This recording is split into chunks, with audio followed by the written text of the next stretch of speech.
हम आपको पिछले अध्याय में रुधिर की संरचना के बारे में पढ़ा चुके हैं। इस अध्याय में आज हम आपको पढ़ाएंगे रुधिर वर्ग अर्थात ब्लड ग्रुप। सन 1900 में कार्ल लैंडस्टीनर ने सर्वप्रथम पता लगाया कि सभी मनुष्यों में रुधिर समान नहीं होता है।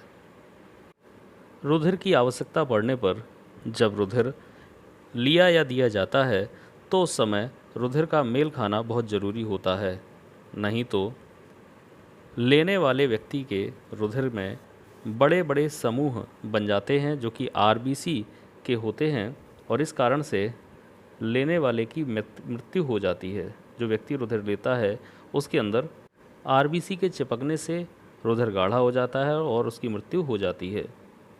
रुधिर में एंटीजन तथा एंटीबॉडी ये विशेष प्रकार की प्रोटीन्स हैं, तो एंटीजन और एंटीबॉडी मौजूद होते हैं। एंटीजन तथा एंटीबॉडीज़ दो प्रकार के हैं। एंटीजन और एंटीबॉडी को हम ए तथा बी के रूप में प्रदर्शित कर सकते हैं। अब समझते हैं रुधिर वर्ग के प्रकार।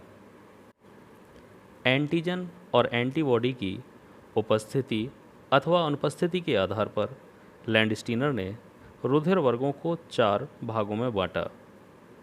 यदि प्रश्न पूछा जाए कि मनुष्य में कितने प्रकार के रुधिर वर्ग होते हैं तो आप लोग बताएंगे 4 प्रकार के रुधिर वर्ग होते हैं, जिन्हें क्रमशः ए, बी, ए बी तथा ओ रुधिर वर्ग कहा जाता है। इस तालिका में रुधिर वर्गों को क्रमशः बांटा गया है।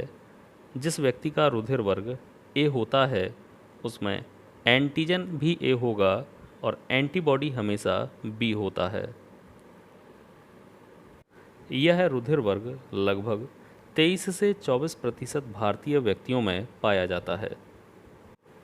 इसी प्रकार दूसरा रुधिर वर्ग है बी। इस रुधिर वर्ग वाले व्यक्तियों में एंटीजन बी होता है और एंटीबॉडी ए होता है और यह लगभग 34.5% व्यक्तियों में यानी भारतीय व्यक्तियों में पाया जाता है। तीसरा रुधिर वर्ग है ए बी। इसमें एंटीजन तो ए बी दोनों होंगे लेकिन एंटीबॉडी हमेशा अनुपस्थित होते हैं। यह 7.5 लगभग 7.5 भारतीयों में इस तरह का रुधिर वर्ग देखने को मिलता है। और अंतिम रुधिर वर्ग होता है ओ। ओ में एंटीजन अनुपस्थित होते हैं जबकि एंटीबॉडीज़ ए तथा बी दोनों प्रकार की होती हैं। लगभग 34.5% व्यक्तियों में भारतीय व्यक्तियों में रुधिर वर्ग ओ पाया जाता है।